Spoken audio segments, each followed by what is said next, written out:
Okay, for week 9, Wednesday, I'm going to kind of be going back to history to make some connections to our trial that we watched either on Monday or last Friday, depending on whether you watched it with A-Day or B-Day group. So the first thing that I want to emphasize is that there are some serious similarities between our main character, Scout Finch, and the author of our book, Nell Harper Lee. So when you look into their backgrounds, both of them grew up in the 1930s. Both of them lived in a rural, southern Alabama town. Both of them had a father who was an attorney, and both of their fathers served in the state legislature in the state of Alabama. And both of them were in the elementary school age range when a very important trial took place that I'm willing to bet changed the way that they viewed justice. Now, in Scout's case, her father was involved in the Tom Robinson trial. In Harper Lee's case, her father was not involved in the historical trial that Tom Robinson's trial is based off of.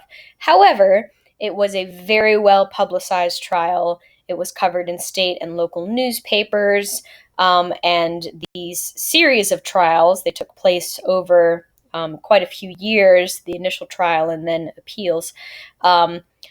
They were very controversial, incredibly controversial at the time. So it would have been something that she would probably be well aware of, given her father's social awareness as an attorney. So today I'm going to talk to you about these trials, the Scottsboro trials. And the Scottsboro trials, they definitely have some differences from Tom Robinson's case. It is not a carbon copy, but the similarities are striking between them. All right. Get my slideshow queued up here. Okay, so the Scottsboro trials took place between 1931 and 1937, so about the same time, roughly, give or take a year or so, as Tom Robinson's trial. Now, one thing that was different about the Scottsboro trials right off the get-go is we have a lot more defendants. So in this picture, you can see there are 9 young African-American boys who were accused of the same crime that Tom Robinson was, rape. So all 9 of these boys, supposedly, were involved in this crime. So, facts of the case. We're back in 1931. This is, of course, the depths of the Depression. And there is a fight that broke out between white and black young men who were riding as hobos on a Southern Railroad freight train. And when I say on, I do mean on. This fight was on top of the train. Now, in the fight, the black young men were able to best the white young men and throw them off the train. But when the train stops in Paint Rock, Alabama, they were arrested for assault. So, given that they did actually get into a fight, the assault charges are maybe somewhat understandable. But then, the twist, rape charges are added following accusations from 2 white women who have also come off the train, Victoria Price and Ruby Bates. So these 2 white women emerge from the train and say, those boys who you're arresting for assault, they raped us. Now, in this case, they were taken to Scottsboro, Alabama, the Jackson County seat, and the women were examined by 2 doctors. So in the Tom Robinson case, Mayella was not examined by a doctor, which was a huge oversight on their part. In this case, doctors did examine them for evidence of rape. Rape is often very violent, and a lot of time doctors can tell, that a woman has been violated with a physical examination. So immediately, newspapers start decrying the revolting crime.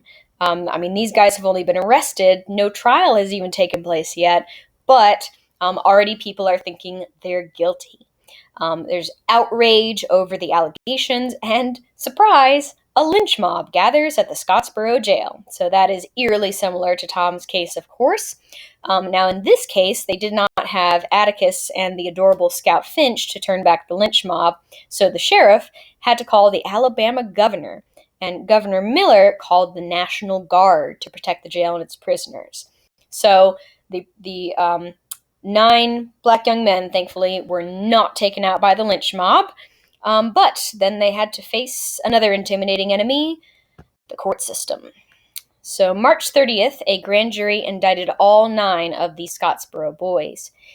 8 of the Scottsboro boys were tried and sentenced to death. So nowadays, rape is no longer a capital crime, but back in this time period, it very much was.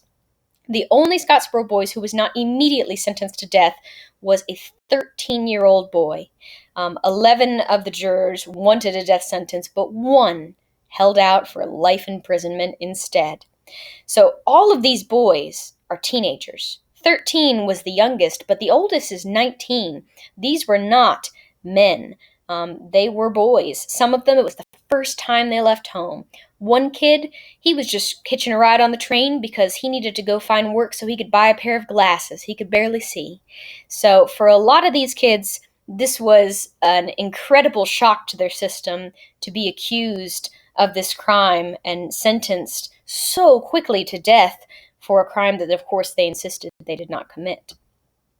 Now, one of the Scottsboro boys, Haywood Patterson, is the one that most people compare to Tom Robinson. So out of the 9, they find the most similarities with him.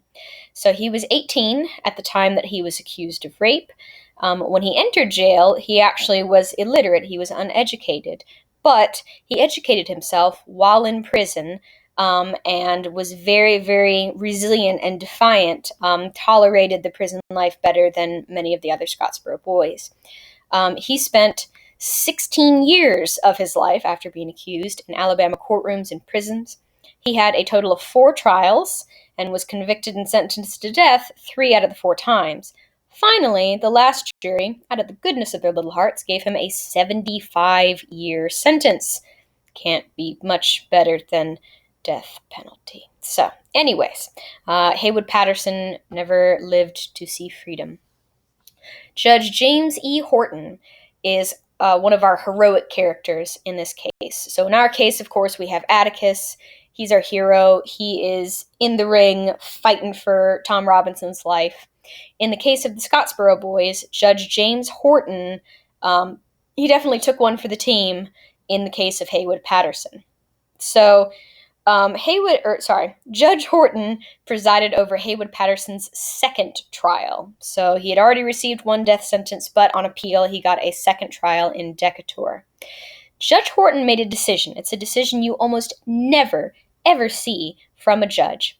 He heard the verdict and the death sentence from the jury, and he set it aside. So he said, "Jury, I'm sorry, but I don't think you guys are paying attention to the facts, and I think you're wrong, and this man deserves another trial." Now, he got a whole lot of warnings from people. If you order a new trial for this Patterson fella, your career is over. You're not going to be elected as a judge again. But he said that he stood on the side of fair process and fair treatment, regardless of color. During the trial, once again, he heard of plans for a lynching. He denounced these would-be lynchers as cowardly murderers. He said he had no patience with the mob spirit. And if anyone tried to lynch the black prisoners, the police guards would shoot to kill. So he definitely was passionate and assertive in his attempts to defend these boys. So initially, when he heard about this case before it came to his courtroom, well, he assumed the defendants were probably guilty. But once he started listening to the testimony, he said, "Hold on a second, this isn't quite right." Now, Victoria Price, who was one of the women who accused these boys, she had a tendency to contradict herself. "Yes, I did. No, I didn't. Yes, it was. No, it wasn't." Similar to Mayella, didn't always tell the story quite right.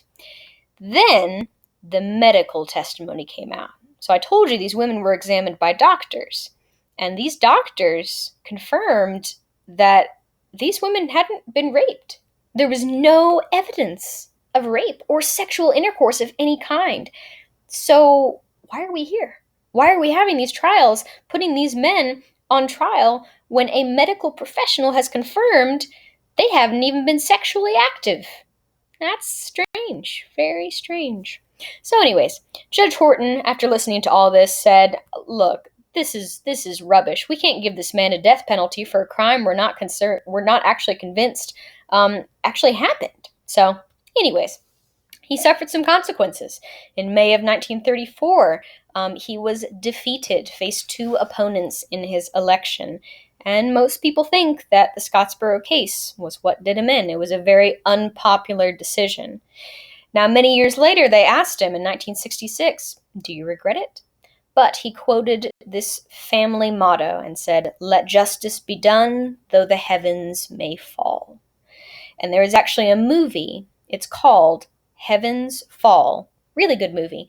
And it tells the story of the Scottsboro boys and covers this case and Judge Horton and Haywood Patterson in detail. It's a Hollywood movie. Very nice one. But anyways, the movie name is in honor of Judge Horton. Heavens Fall. Even if the heavens fall, got to do the right thing. All right. Let's talk about Victoria Price. Now, there were two women who accused these boys of rape, but Victoria Price is the one who deserves most of the blame, and I'll explain why we may be a little bit more generous to the other woman in a moment. Victoria Price, lower class white woman, very similar to Mayella. Price was promiscuous, so she had a tendency to sleep around a little bit. She had a tendency to drink. She had a dirty mouth on her, and she had a very poor reputation. A neighbor of hers described her as a common street prostitute. So she comes up with this story about being gang raped by these boys, and when the defense lawyer, Samuel Leibowitz, tried to attack her testimony, she just kept saying, "Oh, I don't know what that is, I don't remember," and it was very difficult to pin down. So she turned out to be really a horrible, horrible witness, but her terrible memory ended up getting these boys the death penalty. So, as I mentioned, the medical evidence showed there was no evidence of forceful or recent sexual intercourse. Victoria Price did admit to having sexual intercourse several days beforehand, but on that day, the day the women were examined, the doctor said, "Look, I'm sorry, I'm not seeing any evidence that you have had any sexual intercourse, much less a forceful incident such as rape." Now, Victoria Price never apologized for what she did. She never took it back. But, really interesting thing, Ruby Bates, the other woman who initially accused these boys of rape, she recanted her story. She took it back. She admitted that she lied. And she went on to campaign for the release of the jailed black defendants. So Ruby Bates actually came to several of the trials. She came to Haywood Patterson's second trial, the trial that Judge Horton presided over, and she said, "I lied. I have never been raped in my entire life. These boys didn't do anything to me. I didn't even talk to them on that train." And she says, "I was with Victoria Price on that train, and I never saw anything happen to her. And we made up the story so that we wouldn't get in trouble for illegally riding on the train, because they were riding on the train without paying passage." So it's incredible that one of the women can straight up admit that she lied, appear at the trial and tell the jury, "I lied." And the medical evidence can show that it didn't happen. And these boys still got guilty verdict after guilty verdict after guilty verdict. Crazy. So, overall, we have a lot of similarities. Same time period, same state, same charge. The accusers both are poor and white. We have a hero figure, someone who goes against what everybody else wants them to do and tries to do the right thing. Our juries are very, very similar. So, uh, white male juries in both cases, which actually, in the Scottsboro case, is one of the reasons that they were able to get another trial because their jury was completely homogenous. Everyone was just a white dude, and that was not constitutional. And in both cases, the juries ignored evidence.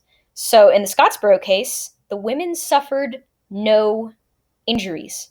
There was nothing wrong with them. They had no sexual injuries. They had no injuries. They didn't have a bruise on them. And that's kind of strange. And then in Tom Robinson's case, Tom had a useless left arm. He could not have committed that crime the way that it was described, the way that Mayella testified it happened. Physically impossible. But the jury ignored that evidence. So, overall, the Scottsboro trial is one of the most horrific miscarriages of justice in American history. It is obscene. It is incredible that this even happened. Now, I have a little video here. There used to be a longer version of this PBS video that was like a full hour and a half. It was very long. This video clip, I think, is only about 20 or 30 minutes. So I'll be showing this in class. So for those of you at home, feel free to watch this at home.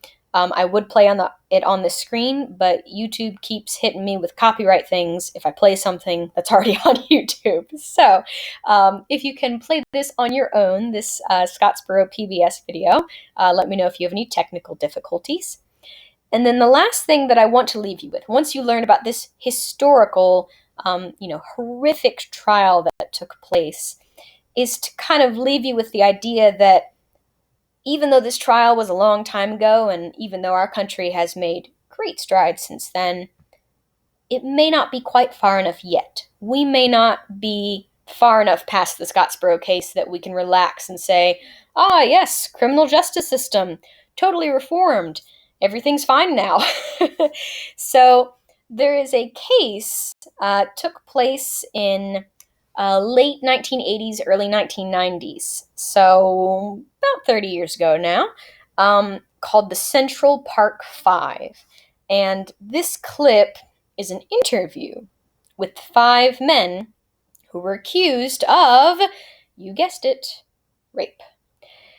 So there are a lot of differences between this case and the cases that we have discussed, but there are definitely some similarities too. So one major difference is geography. The Central Park Five case, as you can probably guess by the name, took place in New York City. So it was not a case of the racist Deep South anymore. It was the racist New York City individuals who are responsible for these 5 men who at the time were boys, 14 and 15-year-old boys, going to prison for a crime that they did not commit. Now, another difference is that in the case of the Central Park Five, these men, though they did serve some serious prison time, they eventually were exonerated. In the Scottsboro case, only one of the 9 boys who were accused and imprisoned of this crime actually lived to see freedom. And if you watch the PBS clip that I just showed you, you will hear his voice in that recording, actually, him talking about what he went through, because he was the only one who lived to see freedom. All the others died in prison. So for these boys, thankfully, they have lived to see a life without prison, and they sued the pants off of the city, as they should have, because there were some horrible, horrible things that happened in their case that made it absolutely unconstitutional. But anyways, so they did receive some compensation, and you'll hear them ask in the video, hey, you got some money out of this. Does it make up for it? No. So after what they went through in prison, after the way that their lives were forever changed, they said all the money in the world doesn't make a difference. I mean, it helps my family. It's about all it does. So, anyways, if you play this clip, I think it's only about 7 or 8 minutes long. You can kind of see that there are still miscarriages of justice in our legal system. And unfortunately, they predominantly affect people of color and people in poverty. The rich do not necessarily suffer the same consequences as the poor in our justice system, unfortunately. So, anyways, another thing I want to warn you about in this clip, you will hear them talk about a Netflix series called When They See Us. Um, if you are interested in this story, you may consider going to watch that Netflix series. I have to warn you, um, it is intense. It is traumatic.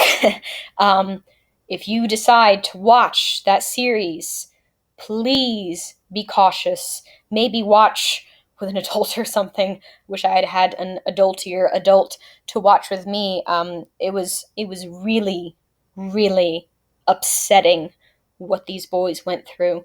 So, anyways, I leave you with that. Take a look at this clip, find out more about modern injustices that we have to fight against just as hard as we should have fought for those poor Scottsboro boys. And yeah, that's your history lesson for today. So that's all I have.